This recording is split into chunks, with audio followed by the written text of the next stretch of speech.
Welcome to G9 news special story. మీ అందరి కోసం ప్రతి గడియ పనిచేస్తూ గళం వినిపించే G9 న్యూస్. పాలకులను హడలెత్తించే పేరది, ప్రశ్నకు నిలువెత్తు రూపం ఆయన పిలుపు ఓ ప్రభంజనం, ఆయన మాట అంతులేని ధైర్యం. తెలంగాణ రాజకీయ కురుక్షేత్రంలో బీఆర్ఎస్ను ఓడించిన కాంగ్రెస్ మిసైల్ రేవంత్ రెడ్డి. తెలంగాణలో ప్రశ్న బ్రతికి ఉందంటే అది రేవంత్ రెడ్డి రూపంలోనే అంటే అతిశయోక్తి కాదేమో.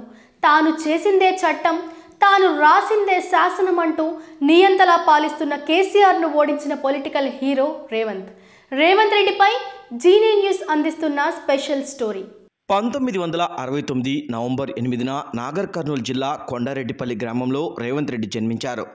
2006లో మిడ్జిల్ మండలం జెడ్పీటీసీ సభ్యుడిగా విజయం సాధించారు. 2007లో స్థానిక సంస్థల ఎమ్మెల్సీగా స్వతంత్రంగా ఎన్నికయ్యారు. 2009లో జరిగిన అసెంబ్లీ ఎన్నికల్లో తెలుగుదేశం పార్టీ నుండి కొడంగల్ ఎమ్మెల్యేగా గెలుపొందారు. 2014లో రెండోసారి ఎమ్మెల్యేగా రేవంత్ రెడ్డి విజయం సాధించారు. 2014 నుంచి 17 మధ్య వర్కింగ్ ప్రెసిడెంట్గా బాధ్యతలు చేపట్టారు.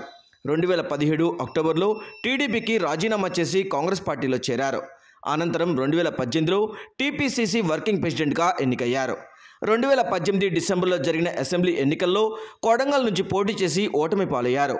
2019 మేలో జరిగిన లోక్సభ ఎన్నికల్లో కాంగ్రెస్ పార్టీ తరపున మల్కాజ్గిరి పార్లమెంట్ ఎన్నికల్లో పోటీ చేసి విజయం సాధించారు.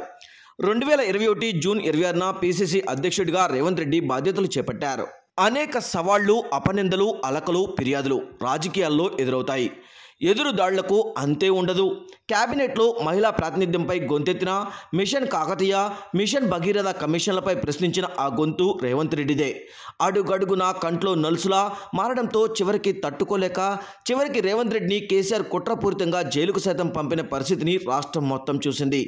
అయినప్పటికీ రేవంత్ ఏమాత్రం భయపడకుండా మరింత రెట్టింపు ఉత్సాహంతో జైలు నుంచి బయటకు వచ్చి కేసీఆర్పై పోరాడారు. రేవంత్ రెడ్డికి ఉన్న తెగింపు, ధైర్యమే రేవంత్ను అసలు సిసలైన లీడర్గా ప్రజల గుండెల్లో నిలిచేలా చేసింది.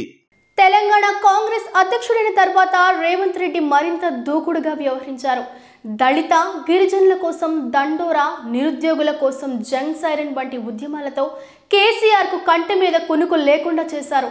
ప్రతి క్షణం ప్రజల కోసమే తపిస్తూ, ఆలోచిస్తూ ప్రజల మనిషిగా మన్ననలను అందుకున్నారు.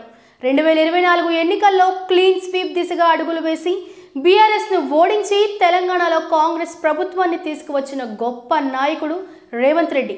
అహంకార, అవినీతి పాలన నుంచి తెలంగాణకు విముక్తి కలిగించి ఇందిరమ్మ పాలనను తెలంగాణ ప్రజలకు అందించేందుకు తెలంగాణ రాష్ట్ర ముఖ్యమంత్రిగా ప్రమాణ స్వీకారం చేయుచున్న రేవంత్ రెడ్డికి G9 న్యూస్ ఛానల్ తరపున హార్దిక శుభాకాంక్షలు తెలియజేయుచున్నాం.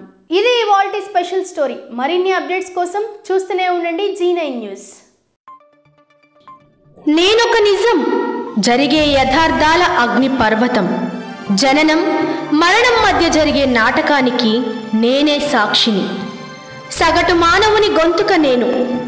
మీ అందరి కోసం ప్రతి గడియ పనిచేస్తూ గళం వినిపించే G9 న్యూస్.